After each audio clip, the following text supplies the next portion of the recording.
Okay folks, we're back for another Uh-Oh Santa series. The one Santa that I had the face, and that was out of the Sitting Series blocks that I was doing out of. The shorter one was with the feet sticking out on the side and the head sticking above the nose on up. This one will have no head other than the hat sticking out. This is something a little new again that I haven't done before, so like I said, I don't know what it's going to really look like until it's done. And then we're going to have the feet sticking out from the bottom, and then he's kind of stuck in the middle without a face. So this will be a good one to do for people that are just new to wood carving and you want to do something simple that won't take a whole lot of time. This would be the one to do. So right now, let me see if I can find my strop here, because my tools are getting a little dull, and what I use to sharpen in between carvings I'd say every 30 minutes or so, I use one of these leather strops. You can make them yourself if you want. I have a video on that on my channel, the YouTube channel that you can follow. And all you do is lay your knife flat and just pull it away from the sharp edge of the blade a couple of times, and then switch it. Try to do the same amount on each side, and put some pressure on it like I'm doing now. Try not to roll it up as you're doing it, because that will make your bevel a little bit rounded, and then you're going to have to resurface your bevel. So try to keep it as flat as you possibly can at the bevel edge, and hold it flat and bring it down one way, and then turn it over, lay it flat, and bring it the other way. Okay, so this one's ready to go. I'm using a Murphy knife. This is what I use for folks that take a class that's just starting. This is a pre-sharpened one that I get from Hillcrest Carving. Don does a great job sharpening these, so if you need one, you can contact him at Hillcrest Carving. He has a shop near Lancaster, and he also goes to our club. So we're going to do this other Uh-Oh Santa, and we're going to start with, this is a little bit of a rough piece here that I had. I'm just trying to take the rough stuff off before I even start carving. But we're going to put his feet at the bottom, his hat at the top. So let's find out which. This is going to be the front. Alright, the block we're working with is 4 and 3/4 long, inch and a quarter by an inch and a quarter, and tapering it off about 1.5 inches from the top. Alright, and you can make this as narrow as you want or as wide, it really doesn't matter. But what we're going to do is I'm going to figure out where the top of the chimney is. As you can see, I have it drawn on here somewhat already, and what I have is the top part of the chimney, and then the 3 layers, and then we'll have his feet sticking out at the bottom. Okay, so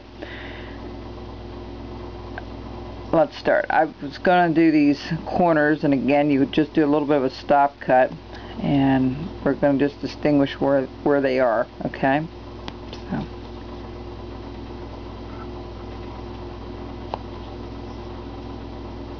after I have that done, I'm going to go ahead and do the whole.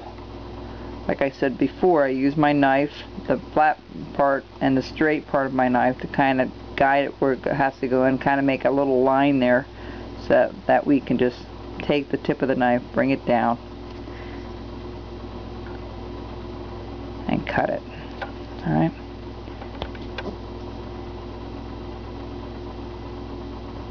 Same thing here, we're going to cut it in, bring it down, around, and cut it out, just like so. Alright.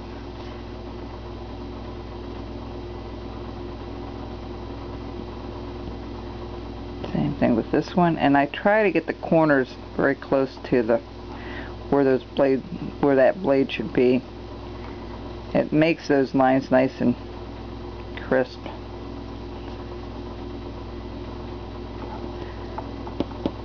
This is our last side here. Whoops, see, I went down too far. Just a little tad too far. Let's see if I can straighten that out a little bit.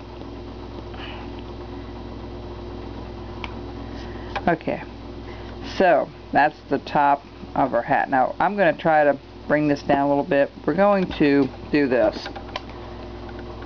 Where's my fancy pencil here? Usually I have it coming down, draping down around something, but what we're going to do is we're going to do this. We're going to, you can either do two things. You can either drape it all the way down and around. I'm going to kind of bring this up like this is higher. Let's see where his front part is. This is the front, so this is going to be a little higher. Okay, and I'm going to drape it down. You see part of the hat all the way around, and then we're going to match that up. Alright, we're not going to put a nose or anything in it. We're just kind of, I'm going to see how that looks. Bring this down maybe a little bit more. Alright, so, and then we're going to do the tassel at the top, and we can just go ahead and mark off where we want that. That's going to be straight. You can have it draping on the side if you want. That's up to you. I'm just going to have a tassel right at the top. Alright, so let's see. So what I'm going to do is I'm just going to start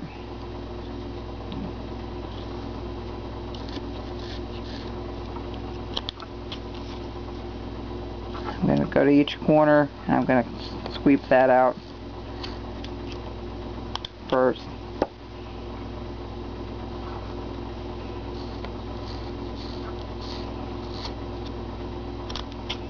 If you want a fatter tassel on the top, you just make it a little further down. That would work too. Whichever works for you.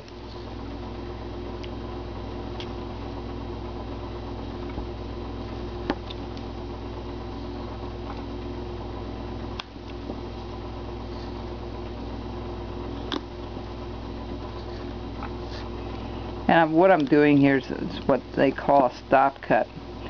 You actually are putting a cut down deep enough, and when you come up to it, that's where your cut actually stops.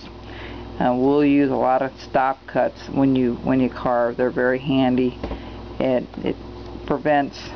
Now we're going to take those corners off. Now that we know where we're at, we're going to start trimming that tassel a little bit rounded. Okay, we're going to kind of bring this down, start sweeping out underneath there. Again, we're going to go around and kind of use a flat part of my knife. You want to make sure you have your glove on. It's important when you're using the tip like this and you're pulling it, that it's very easy to slip off, so keep your fingers away from it.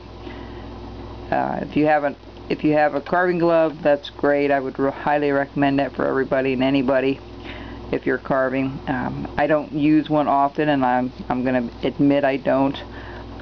I didn't have the luxury of having them years ago, but I think it won't prevent all cuts. You know, don't get into that false security that it's going to cover everything, but it certainly will make it less severe, and it will help for anything that's a slicing motion. But stabbing motions, it will go through the glove. And again, it will help prevent the slicing cuts, but it will also, even with the stabs, I think it minimizes how much of a stab you get, but you still will get stabbed. That's, you know, unless you have a metal mesh of some sort. Okay, I'll be right back.